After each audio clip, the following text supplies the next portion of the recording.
नारे तकबीर, आवाज मजा नहीं है। नारे तकबीर, नारे रिसालत, नारे रिसालत।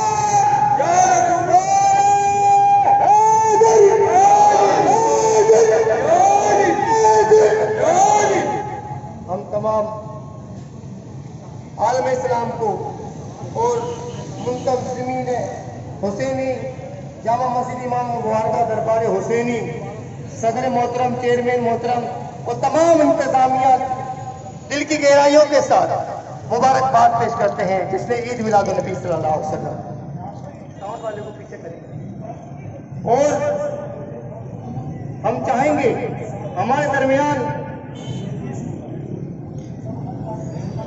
मुफक्किर इस्लाम अल्लामा मौलाना सैयद अदनान ज़ैदी साहब जो कि हमारी रैली में क़यादत फरमा रहे हैं, और हमारे दीगर मेहमान गिरामी भी हमारे साथ मौजूद हैं।